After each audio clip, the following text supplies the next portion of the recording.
There's a specific kind of pain that comes with starting over, not the pain of a scraped knee or a broken bone. I'm talking about the soul-crushing, identity-shattering pain of watching everything you've built crumble to dust right before your eyes. The job you dedicated 20 years to. The marriage you thought would last forever. The house you filled with memories. The bank account you worked so hard to grow. The respect you earned. The reputation you built. All of it, gone. And you're standing there at 40 years old, wondering if you just wasted half your life chasing the wrong things. Today, I want to tell you about a man who experienced exactly this kind of devastation. A man who lost absolutely everything at an age when most people think their lives are finally figured out. But this isn't a tragedy. This is the story of how complete destruction became the greatest gift he ever received. And by the time we're done here, you're going to see your own struggles, your own setbacks, your own losses in a completely different light. Because sometimes, losing everything is exactly what you need to find yourself. Let me introduce you to Marcus. Not his real name, but his story is absolutely real, and it's one that millions of people around the world can relate to. Marcus grew up believing in the American dream. Work hard, go to college, get a good job, climb the corporate ladder, buy a house in the suburbs, raise a family, retire comfortably. Simple, right? So that's exactly what he did. He studied business in college, graduated with decent grades, and landed a job at a mid-sized marketing firm right out of school. It wasn't his dream job, but it paid the bills. And over the years, he climbed, slowly but surely, associate to specialist, specialist to manager, manager to senior manager. He worked 60, sometimes 70 hours a week. He missed birthdays and anniversaries. He ate lunch at his desk and checked emails at midnight. But it was worth it, he told himself. He was providing. He was building something. He was doing what responsible adults do. By the time Marcus hit 40, he had what everyone said he should want. A six-figure salary. A title that sounded impressive at dinner parties. A large house in a nice neighborhood with a 2-car garage and a perfectly manicured lawn. 2 kids in private school. A wife who had her own successful career. From the outside, Marcus had made it. He was living the dream. But here's what nobody saw. Marcus was miserable. Completely and utterly miserable. He woke up every morning with a knot in his stomach, dreading the day ahead. He sat in meetings that felt pointless, working on projects he didn't care about, reporting to people he didn't respect, all while pretending everything was fine. His marriage had become a business partnership. He and his wife barely talked anymore except about logistics. Who's picking up the kids? Did you pay the mortgage? What time is the parent-teacher conference? The romance was gone. The connection was gone. They were 2 strangers living in the same house, going through the motions. And then one morning, everything changed. Marcus walked into work like any other day, grabbed his coffee, sat down at his desk, and opened an email from Human Resources. The company was downsizing. His position was being eliminated, effective immediately. 20 years of service, thousands of hours of overtime, countless sacrifices. And just like that, it was over. Pack your things. Security will escort you out. Thank you for your service. Marcus sat there in shock.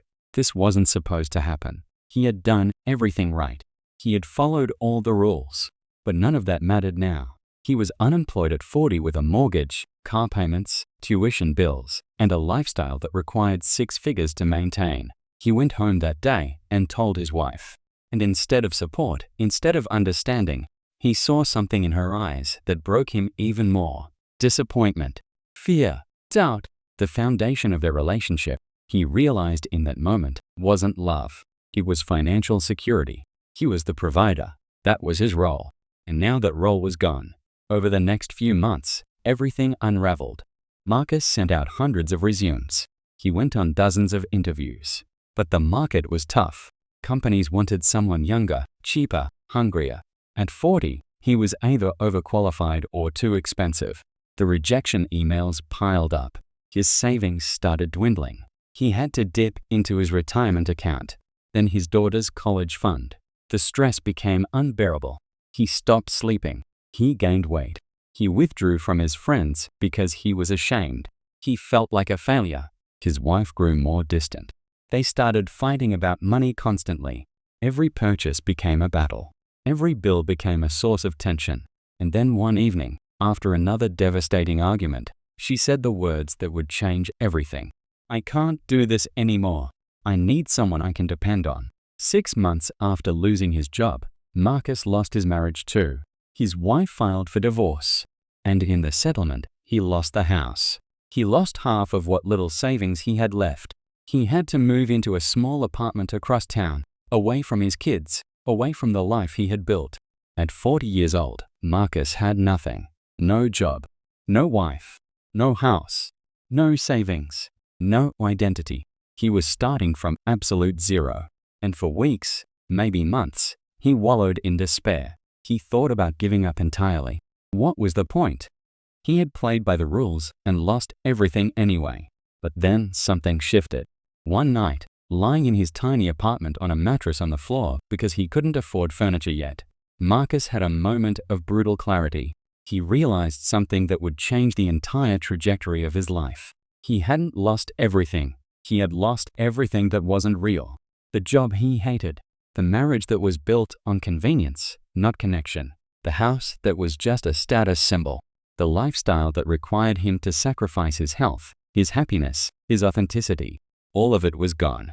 And for the first time in 20 years, Marcus was free. Free to ask himself a question he had been too scared to ask before. What do I actually want? Not what society wants. Not what his parents wanted. Not what looked good on paper. What did Marcus, the human being, actually want from this one precious life he had been given? He started writing. Every morning, he would sit with a notebook and write down his thoughts, his dreams, his fears, his regrets. Things he had buried for decades started coming to the surface. He remembered that when he was younger, before college, before the corporate job, he loved photography. He used to carry a camera everywhere, capturing moments, telling stories through images. But somewhere along the way, he had convinced himself that photography was just a hobby, not a real career. He remembered loving to travel, to explore, to meet new people and experience different cultures. But he had spent 20 years in the same city, doing the same thing, never taking more than a week off because he was too important at work. He remembered wanting to write, to create, to build something that mattered to him, not to shareholders or clients or bosses. But he had pushed all of that aside because it wasn't practical. Now, with nothing left to lose, Marcus made a decision. He was going to rebuild his life, but this time, he was going to do it his way. He took the little money he had left and invested in a good camera. He started taking photographs again, not for anyone else, just for himself. He walked around the city, capturing street scenes, portraits of strangers, moments of beauty that most people overlooked. And slowly, something inside him started to heal. He felt alive again, present, connected to the world around him. He started a website and posted his photographs. He didn't expect anything to come of it. But then something amazing happened. People responded. They commented. They shared his work. A local coffee shop owner reached out and asked if she could display his photos on her walls. Then a small business wanted product photography. Then another. And another. Marcus wasn't trying to build a business. He was just doing what he loved. But somehow, organically, opportunities started coming. He began charging for his work. Small amounts at first. But as his portfolio grew, so did his reputation. He took workshops to improve his skills. He networked with other photographers. He collaborated on projects. And within a year, Marcus was making a modest but sustainable income doing something he was genuinely passionate about. It wasn't 6 figures, not even close, but it was enough. And more importantly, he was happy. Actually, truly happy. He woke up excited about his day. He felt energized, creative, fulfilled. But the transformation wasn't just professional. Marcus also started rebuilding his relationship with himself. He started working out again, not to look a certain way, but because moving his body made him feel good. He started meditating, something he would have rolled his eyes at a few years earlier. He started reading philosophy and psychology, trying to understand why he had spent so many years living someone else's definition of success. He started being honest with people. When someone asked how he was doing, instead of saying fine, he told the truth. He stopped pretending. He stopped performing. He started showing up as his authentic self, flaws and all. And ironically, the more real he became, the more people wanted to be around him. His relationship with his kids improved too. When he was married and working constantly, he had been physically present but emotionally absent. He would come home exhausted and zone out in front of the TV. Now, even though he saw his kids less frequently because of the custody arrangement, the time they spent together was meaningful. He was present. He listened. He played. He laughed. He showed them that life wasn't about titles and money. It was about doing what you love and being true to yourself. He became a better father by becoming a better human. And then, about 2 years into his new life, something unexpected happened. Marcus met someone, not through a dating app or a setup. He met her at a photography exhibition. She was an artist, a painter, and they struck up a conversation about art and creativity and the courage it takes to make a living doing what you love. They connected instantly, not on a superficial level, on a soul level. They understood each other. They had both been through their own versions of rock bottom. They had both rebuilt, and they both knew that a meaningful life is more valuable than a comfortable one. This relationship was different from his marriage. It was built on mutual respect, shared values, genuine connection. There was no pretense, no performance, just two people choosing to share their lives because they genuinely enjoyed each other, not because they needed each other. 3 years after losing everything, Marcus found himself living a life he couldn't have imagined during his corporate days. He was making enough money as a photographer to live comfortably in a modest apartment. He was in a relationship with someone who truly saw him and loved him for who he was. He was healthy, both physically and mentally. He had a small but genuine circle of friends who shared his values. He was traveling, creating, exploring. He was present with his kids in a way he never had been before. And most importantly, he was at peace with himself. He had stopped chasing society's definition of success and started living his own definition of a meaningful life. But here's what I want you to understand. Marcus didn't succeed despite losing everything. He succeeded because he lost everything. The devastation of losing his job, his marriage, his house, his status, all of that was necessary. It was the universe's way of removing everything that wasn't aligned with his authentic self. It was painful. It was terrifying. It felt like the end. But it was actually the beginning of his real life. The life he was always meant to live, but was too scared to pursue. Sometimes we hold so tightly to what we have that we can't receive what we need.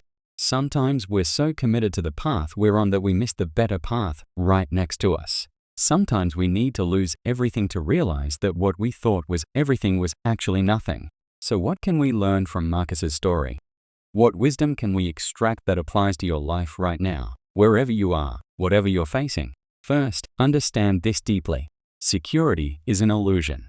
Marcus thought he had built a secure life. 20 years with one company, a marriage, a house, financial stability. But all of it disappeared in months. Nothing in life is guaranteed. Not your job, not your relationships, not your health, not your wealth. The only real security you have is your ability to adapt, to grow, to start over if necessary. So stop sacrificing your happiness for security that doesn't actually exist. Stop staying in situations that drain you because you're afraid of losing stability. That stability is temporary anyway. What's permanent is your relationship with yourself, your skills, your creativity, your resilience. Invest in those things. They're the only real security you have. Second lesson. Sometimes what feels like failure is actually redirection. Marcus felt like a complete failure when he lost his job and his marriage. But looking back, he realized those weren't failures. They were course corrections.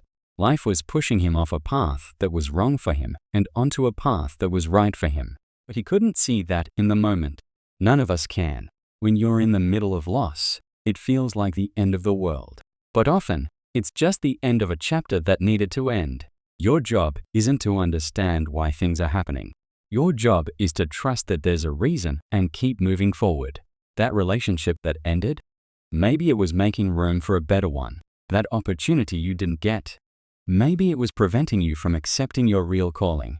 That failure you experienced, maybe it was teaching you something you needed to learn. Reframe your setbacks as setups for something better. Third lesson. Your life is not supposed to look like everyone else's. Marcus spent 20 years chasing a version of success that society approved of. The corporate job, the big house, the impressive title, and it made him miserable. Because it wasn't his dream. It was someone else's dream that he adopted. How much of your life are you living for other people? How many of your goals are actually just expectations you internalized? The career your parents wanted for you, the lifestyle your friends expect, the milestone society says you should hit by certain ages. All of that is noise. The only question that matters is this: what brings you alive? What would you do even if no one was watching, even if no one approved, even if you made less money? That's your path. And the sooner you get on it, the sooner you'll stop feeling like you're wasting your life. Fourth lesson. Starting over is not a sign of failure. It's a sign of courage. We live in a culture that worships consistency. We're supposed to pick a lane and stay in it. Build a career and stick with it for 40 years. Get married once and make it work no matter what. But that's not realistic and it's not healthy. People change. Circumstances change. What worked for you at 25 might not work at 40. What fulfilled you once might drain you now. And that's okay. You're allowed to change your mind. You're allowed to start over. You're allowed to say this isn't working anymore and choose something different. Marcus started over at 40, but people start over at 50, 60, 70. It's never too late to pivot. It's never too late to choose differently. The only real mistake is staying in a life that's killing your spirit because you're too proud or too scared to change. Fifth lesson. Loss creates space for gain. Marcus couldn't receive his new life while he was still clinging to his old one. He had to lose the job before he could discover photography. He had to lose the marriage before he could find a real partnership. He had to lose the big house before he could appreciate simplicity. Loss is painful, but it's also generative. It clears space. It removes what's no longer serving you so that something better can enter. If you're going through loss right now, I know it hurts. I know it feels unbearable. But trust that space is being created. Trust that you're being prepared for something you can't see yet. Trust that when the time is right, that emptiness will be filled with something more aligned, more authentic, more beautiful than what you lost. And finally, the most important lesson of all. Your worth is not determined by your achievements, your income, your title, your possessions, or your status. Marcus felt worthless when he lost all those external markers of success. But his worth never changed. He was always valuable. He was always enough. He just couldn't see it because he had tied his identity to things outside himself. You are not your job.